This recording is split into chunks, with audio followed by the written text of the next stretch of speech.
It's no secret the COVID-19 pandemic has had a severe blow on the economy. One of the hardest hit sectors is the entertainment and convention industry, which has seen businesses bottom out. The Duluth Entertainment and Convention Center, normally a hub of activity, has been mostly quiet since the pandemic shutdown began months ago. The DECC Board of Directors recently took action, naming a new leader to navigate the hard times. Joining us now is Roger Reinert, Interim Executive Director of the DECC. And welcome, Roger. Thanks for being here. Yeah, my pleasure.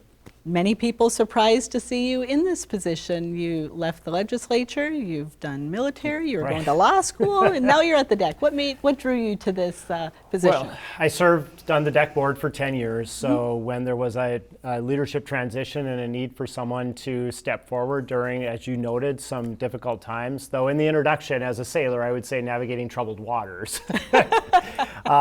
It's actually, Julie, been one of the things that I feel in my professional career has allowed me to bring every background and experience that I've had to the table, from military service during challenging times to my background as a trained attorney to years of public service. Like, they are all being called to task as we try to figure out how to ensure this vital community asset survives the pandemic. Now, this is an interim position. Is there an interest on your part in making it permanent, perhaps? Well, I mean, at this point, there's one job, and that's just to make sure that the DECC is still here come next spring or whenever it is that things start to look more normal. You know, again, as I would say, it's been incredibly challenging. I leave every day just exhausted, but also really fulfilled because of that opportunity to use all of my background and experience. And, you know, as a 10-year board member, I'm very passionate about the DECC and its mission, and not just our community, but the region.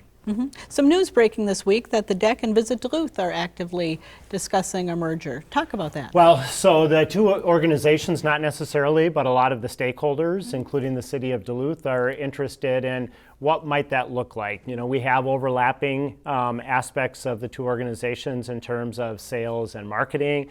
We're both about showcasing what Duluth and the region has to offer to the state and farther afield. So I think from at least my standpoint as a DECC employee, it makes sense. They're very strong in some areas that we could be stronger, but it's really up to the two boards, and there's a subcommittee from both boards that has been formed to explore what that might look like. What does the DECC look like right now as you kind of navigate COVID-19? Sure. I would say it doesn't look like what most people expect the DECC to look like. So I think one of the really rewarding parts of the role so far is everyone has a favorite story about the DECC. It's a wedding, it's a hockey championship game, it's the Nutcracker. You know, everyone has something they've done at the DECC that they just feel really fond about.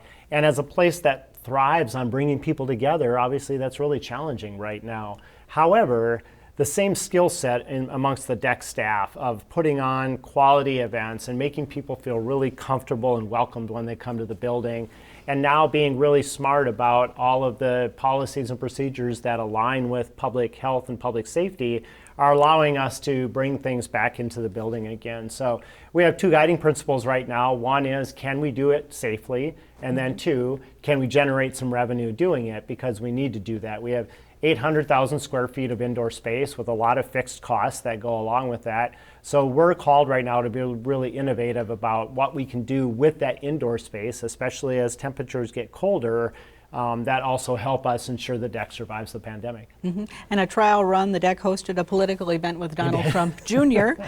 Challenges in putting that together, or lessons learned that translate as you go forward? Both. I mean, I think one of the blessings for us is that the staff really did it well. The staff did it in a way that people would expect the DECC to do it. You know, that day we had 140 years of experience on hand with events in the facility. And so, you know, we were able to do something that was very high profile that, frankly, I think a number of people in the community thought we might not be successful at in terms of enforcing protocols and guidelines and the maximum of 250 people. And we did all of those things. So the next day, one of the things I talked with the staff about was, we now have the ability to say, because this was a really high profile event, if we can do that, we can do whatever it is that you're thinking about doing. And Julie, one of the taglines we have right now is we have the space. So, you have something you want to do and the DECC has the space to do it. And we just encourage people to give us a call and let's talk about that thing you want to do that you don't think you can, and we'll help you figure out a way to do it. Mm-hmm.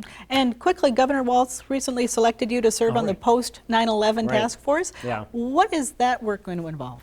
So next year will be the 20th anniversary of the 9/11 attacks, and so there's a task force that the governor has put together. There are 8 citizens across the state. Feel very humbled and honored to be one of those 8 citizens. As a combat veteran from Afghanistan, having spent a year there, 9/11 and that follow-on mission are very meaningful to me. But we now have multiple generations that have served in the global war on terror. How do we collect those stories and tell them in a way that honors the sacrifice, especially of those that didn't make it home? And then what do we do with that in terms of maybe a traveling exhibit or a permanent exhibit? I'm also really passionate about finding a way that we can add a memorial to the Capitol grounds so that the families of loved ones and people like myself who have served have some place to go and talk about that experience where we left a part of ourselves back in that challenge. So. All right. Well, Roger Reinert, no matter what hat you're wearing, you're always a fabulous guest. Thanks for coming in. That, Julie. Appreciate it.